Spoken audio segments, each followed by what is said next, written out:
Welcome to Season 5 of Fulfilling Career Happy Life. I'm your host, Randi Roberts, Executive and Career Life Coach. This season, we're exploring one of the most misunderstood capabilities in leadership, courage. Not the dramatic kind, but the everyday courage to step into discomfort, speak up when it matters, make hard calls, and lead forward even when the path isn't clear. You'll hear from executives and coaches sharing real moments that tested them and shaped their careers. My hope is that each conversation invites you to reflect on your own relationship with courage, where it's serving you, and where a braver step may be just ahead. So let's get started. Welcome to Fulfilling Career Happy Life. I am really excited about my conversation today with Jennifer Leonard, who is currently the Chief People Officer and SVP of Information Technology at a big pharma company. Jennifer has a very deep background in HR, mostly in pharma. Her experience includes building out numerous teams, outsourcing functions, offshoring functions. And one of the things that always impressed me about Jennifer when we worked together was that she always aligned her questions and recommendations and really thoughtful approach to the business performance. And in my experience, my corporate experience, there are different levels of that you can get in an HR partner, and Jen was always up at the top. She and I worked together earlier in our careers and went through some interesting situations together that required a lot of courage, that taught me a lot about my own leadership courage. And in that journey, I don't know that we'll get into specifics today, but it's the reason that I thought about Jen for this conversation about leadership courage. So, Jen, welcome. Thanks for joining me today. Absolutely. Great to be here. Anything you want to add about your background that I may have missed? Because I sure gave it the shortened version. No, I mean, in summary, you got it right. I think that the unique thing maybe about my background is that I started out in the high tech industry, right? So I started out in Silicon Valley, and I really do believe that coming out of that environment where talent was really the way in which you separated one company from another. There were no patents, there were no actual in our case, molecules or drugs that you had kind of purview over. And so if you didn't recreate your product every 18 months and you didn't have the talent to do that, then your competitor kind of would take over. And so I think that the formative years that I spent in high tech as an HR professional really inform a lot of still what I do today in my profession. Oh, that makes a lot of sense. And I'm glad you shared that. I actually am not sure if I knew that about your background, but it makes a whole lot of sense to me hearing that. All right, so let's start with in your view, how does leadership courage shape the performance and culture of a company? Yeah, when I think about this idea of leadership courage, right, it's the ability to call things out or to make decisions that maybe are challenging or against the grain, against kind of the norm, but doing so in order to further the business, or in the case of the business that we're in biotech, to further the drug, because we believe that there's value in bringing that to patients, right? At the end of the day, we're trying to bring new ways of treatment to patients who deserve and are looking for new ways to treat whatever disease it is. So I think that there's times across a career where decisions, especially people-related decisions, I would say in some cases, require you to kind of dig deep and make courageous decisions. And some leaders are, more willing to do that, and some that's still a growth area for them. I'm glad to hear your spin on this because one of the things you said is such nice framing in terms of, you know, calling things out and making decisions to further the business with an eye towards bringing solutions to patients. And so that's so aligned to the mission of the company and the, the highest purpose of pharma biotech. I really like looking at it through that lens. How do you see that uh, permeating through the culture of your company? I think, well, one of the things that, we've done at my current organization in terms of building the culture is really to drive home the point that these courageous conversations are important, not just for making sure we achieve our mission of bringing these products to patients, but also, personal growth and development of individual leaders. And so it really has been kind of foundational to the culture where if you can create an organization where people are willing and able is a big part of it, right? Willing and able to have courageous conversations, then all of the minutia and the things that in some organizations get kind of covered up or put aside and not dealt with, they don't drag the organization down because you're able to have direct conversations that are challenging, and put them in a sense to rest, and then move on to what the important task at hand is. And I think I found that this plays out quite often when it comes to people who aren't performing, maybe, from a broad sense in the role that they've been given, right? We all know situations where there are people who are high performers, and we also know situations where there are people who maybe struggle in a role that they've been put in for one reason or another. Um, and there's usually a reticence to really identify that person that's struggling and to just have a very direct, candid conversation to either help them get past it and around it and work on and develop their skills, or in some cases where maybe those conversations have already happened and you're actually needing to move on from that person, right, in an organization. And I think for me, usually, those are the situations that I come upon where it's like, has anyone had the conversation, the direct conversation about what's going on and what's not working? And usually those are the conversations that most people like to shy away from because they're hard to have. And inevitably, it's not about liking a person or enjoying their company or respecting them. If someone's not functioning at the right level, those conversations are really important to have because at the end of the day, they will hold you back from again, the mission and the business of the organization, which is to get these products out to patients. It's a great point because and I've dealt with that so many times in my career, and I deal with it now, helping clients through those tough decisions and those tough conversations. And I've seen many situations where people wait too long, and it really does impact the business, but it also impacts the people around you because 100%. it's very rarely a surprise that someone isn't performing up to standard, and it has an impact on others if you don't hold things to that standard. It's interesting because one of the things that I find is oftentimes if you use your values as a guide, those decisions become a little bit easier.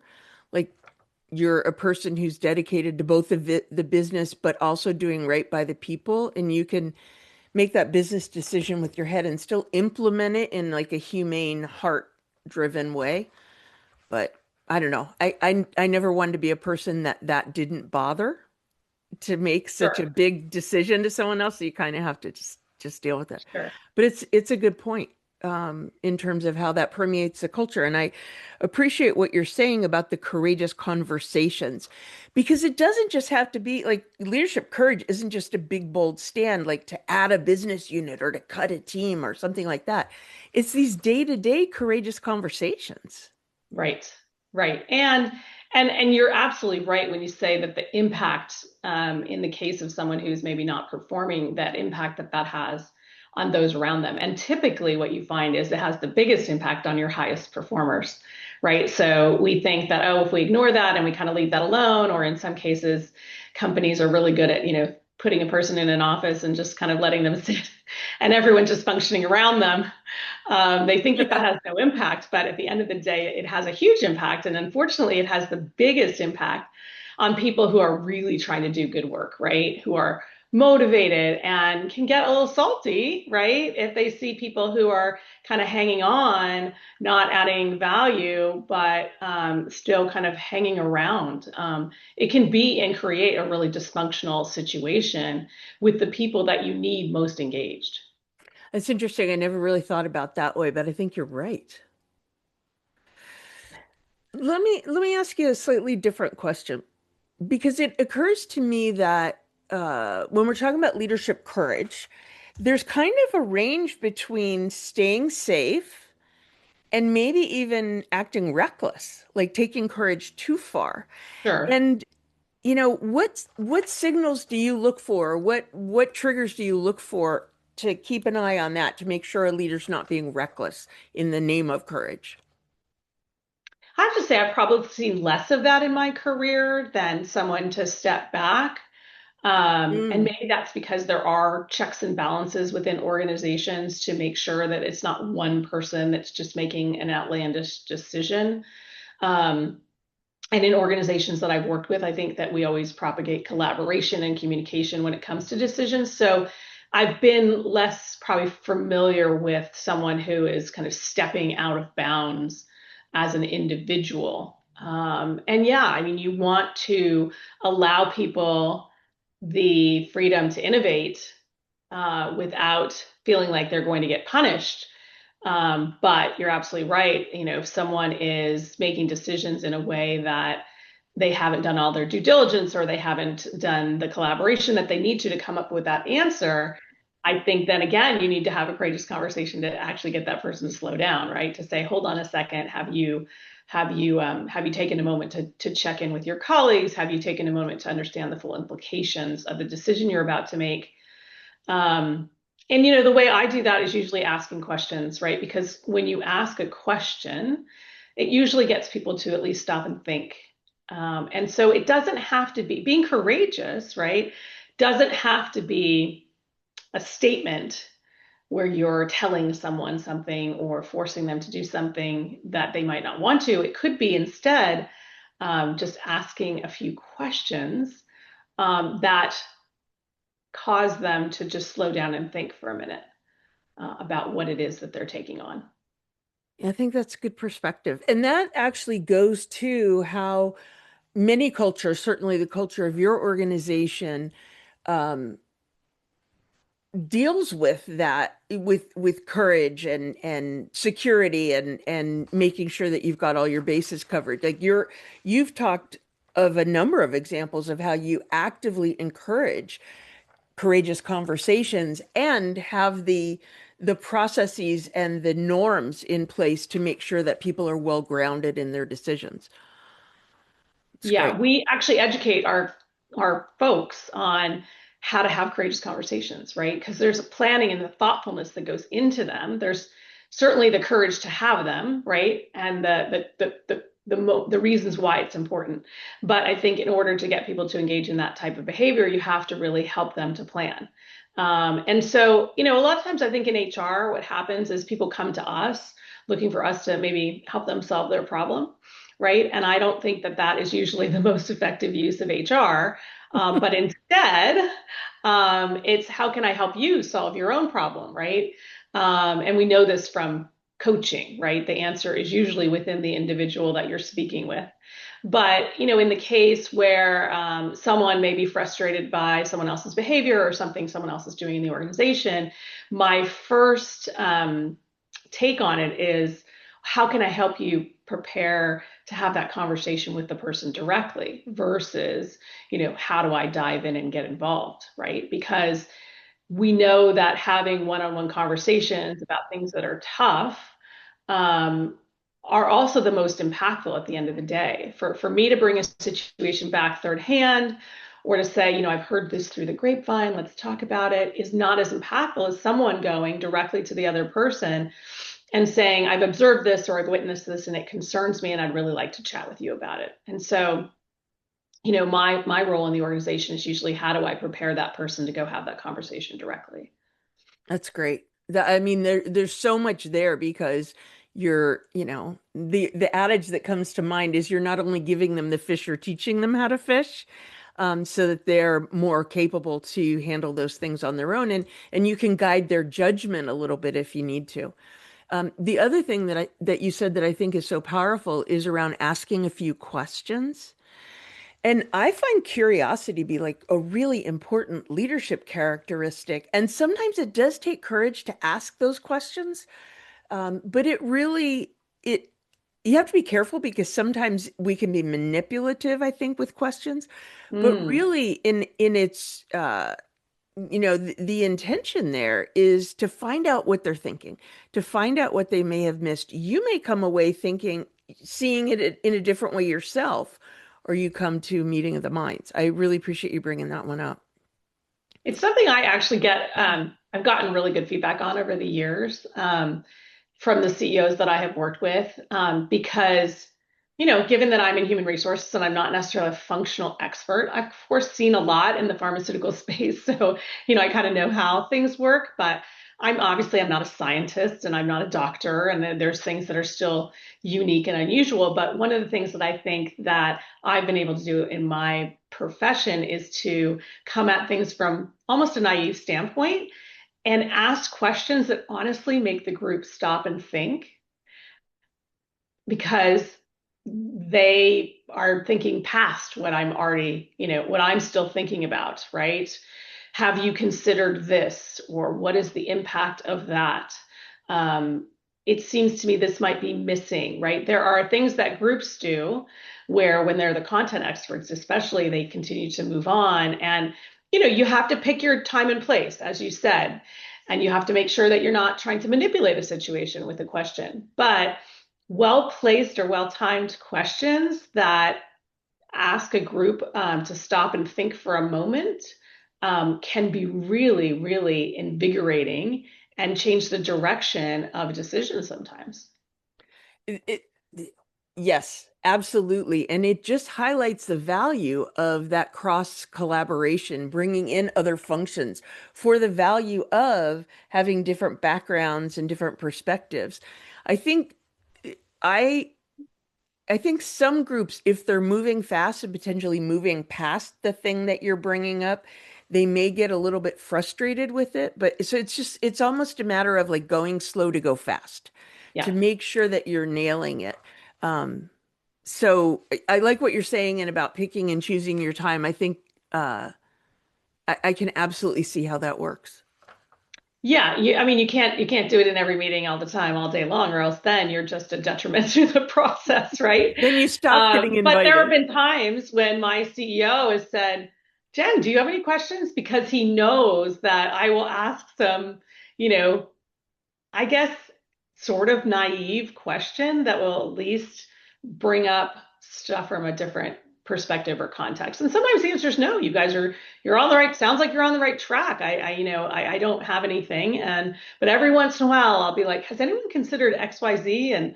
And they'll be like, oh, wow, okay, well, we hadn't, right? So there was an impactful situation the other day where we had a whole group of experts on the phone. It was actually a lot of people, a real kind of brain trust, trying to figure out the solution to a problem. And the problem aside, doesn't really matter what it was, but about three-quarters of the way into the meeting, I actually said, I might be missing it, but we were really trying to hit the mark and figure out an algorithm that was going to get us to be able to estimate something with future forward consequences. And there was no really good algorithm that we could use, and people were just trying to piece things together.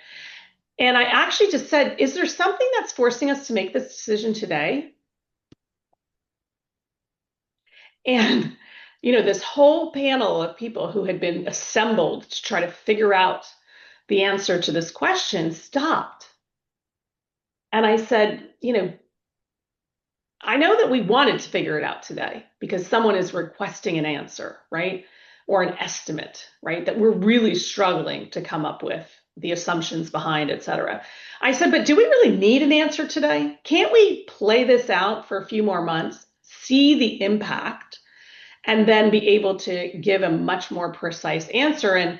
And why are we being forced into trying to proactively figure out something that we don't have an algorithm for?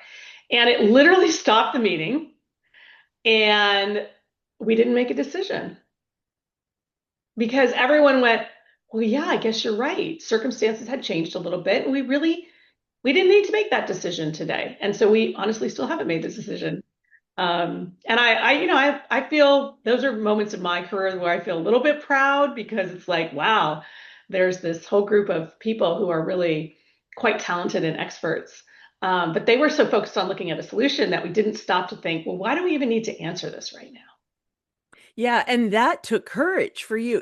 I mean, if I got the situation right, they brought a group of people together. That's a big investment of time and travel and all of those things, um, with a specific goal. And you sort of, I'll call it derailed it, but in service to the bigger mission. But you didn't just say, we're not going to solve this. You had some specific, we could do this, we could get some more information, and this will happen. And I'm guessing that you guys are on the way to a solution. Yeah, we'll absolutely make a decision. We'll absolutely reconvene the group again and come up with something better. But we were trying to force fit and look at other things that had happened with other companies and how a situation could play itself out. Because we had been asked to come up with an estimate, an answer, right? But I kind of pushed back on the, well, why do we need to come up with an answer today? Because obviously, if we can let a few more months pass, we're going to know much more, right? And we won't have to make as many assumptions, and there won't be this wide range. And so I just pushed back on the whole purpose of the meeting. And it did. It took me a little while to think about it in my head, Hmm. because I do think like, well, there's a lot of really smart people on this call. Why has nobody thought of this? I've got to be missing something. And so Sure. then, I just asked the question. People could have said, oh no, we have to make this decision now because X, Y, Z. And I would have been perfectly fine with that. But in this case, that wasn't the case. I actually was right. We could punt the decision, and that's what we did. So I am so glad you brought up this example because the way you talked about it is you had this thought and you kind of had an internal conversation with yourself of, wait a minute, is this appropriate? Do I bring this up? Is this going to be helpful? And I think that's so relatable to people that will be listening to this because we do have these conversations with ourselves and either, hold ourselves back or give ourselves permission to take that courageous step. So, yeah, I think I really appreciate you sharing that example. yeah. Well, and I do think you need to be part of a culture that is accepting of that, right? And surround yourself with people who are accepting of that kind of behavior. I could imagine that if I had been in situations where that wasn't well accepted, you also then I probably wouldn't do it. That being said, you also really need to pick your time and place, right? And you need to know that there's a way to do that within a meeting, but there's also potentially a way to do that offline. And sometimes that's the better approach, Mhm. right? Yeah. But it also brings up a really important point about culture. And culture is not what we say, it's what we do. So if Hmm. people really see examples of others, it being accepted and welcome for people to ask questions and add to the process and things like that, then it makes it easier for them to do it. I've seen companies that talk about, yeah, we have a speak up culture and things like that. And if they see in action that that's not really welcome, it doesn't live and breathe. And it's not hard to see how it holds back their business. Absolutely. I mean, it's all about walking the talk, right? Yep. So, we can talk about culture of, one organization versus another, and culture is not owned by any one group, right? So human resources might be accountable for describing it and articulating it and identifying what it is tangibly that a culture that creates your culture. But if you don't have leadership all acting and talking and walking in the same direction and showing examples of that on a day-to-day basis, then the culture doesn't thrive, right? Then it's just on a piece of paper. And that does really nobody any good at the That's end of right. it. So, Absolutely. I have a final question for you, Jen, which is thinking about courage, but what does courageous career ownership mean to you? yeah, for me, that strikes a very personal note, right? I think it's important to realize throughout your career, um, that you can't always have it all, right? That I know there's this idea that, oh, we can have it all. And I don't believe that's true. I don't think you can have it all at one time, right? You can Exactly. have Not all at different once. components Yeah. over time, but Mhm. necessarily all at one time, right? And Mhm. so for me, I made some decisions along the way in my career that were made with my family in mind at different points, my career in mind at different points. And I think being courageous is, taking those leaps of faith into one direction or another, and then realizing, and then this is something that I learned, um, and have been very grateful that I learned it earlier in my life, and that is that if you make a wrong decision or a bad decision, you just can change your mind. Like, Yeah. it's so simple, but it seems so absolute. I think that, if I take this off ramp, for instance, when I left corporate America and started my own business, right? And people thought, oh, that's so courageous. And it was. I took a long time to think about it, and it was, a stressful decision. It was the right thing for me and my family. And, I don't regret it at all. But I think the interesting thing is that if it hadn't been the right decision after a year, then I would have just changed my mind. Mhm. And if you can kind of look at it like, well, what's the worst that could happen? Well, the worst that can happen is, I go rejoin corporate America, right? In some other role. If you can look at things that way and um, and just have peace with, well, I just changed my mind, that Mhm. there's no real failure in it, then that might help you to take those courageous leaps more often. That's it's really wise advice. And so often I will have conversations with clients who may be feeling, questioning whether it's time to make a career transition. And really what we talk a lot about is what's working where they are, what's not, thinking about a time when everything was working better. So you can tease out the dynamics that you can protect where you are and potentially look for somewhere else. And oftentimes they can, I'll say, solve a problem right where they are. They don't have Mhm. to necessarily make a move if they're willing to dig into that. And for you, that was understanding what you needed at that phase of your life and being able to make different decisions at a different phase. Yeah, absolutely. And I think it changes over the lifespan and the things that are going on at home and the partner that you're with and the support that you have and the financial needs. I mean, there's so many pieces of it. I think for me, it's always been very, very important that I am aligned with the culture of the organization that I work within. And so, those have been the biggest decisions that I've made, which is I joined an organization. I've learned a lot, right? But maybe I feel that the culture doesn't really embody who I am and is a bit disconnected. And those have been the times when I've said, I need to make a decision. I need to go do something different somewhere else so that I feel that alignment. Because I think for me, being courageous is, knowing when that alignment isn't there and acknowledging that. And as you said, if there's an opportunity to fix it or to influence a shift in your role, then certainly you take that on.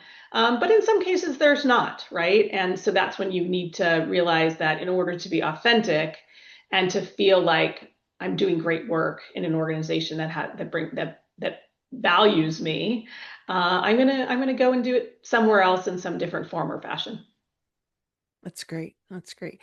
Well, Jen, I have to thank you so much for joining me today. Our conversation has completely validated my instinct that I needed to have you on the show, and just highlights the thought and the wisdom that you bring to this. It just supports all the reasons that you've been so successful. So thank you again for your time.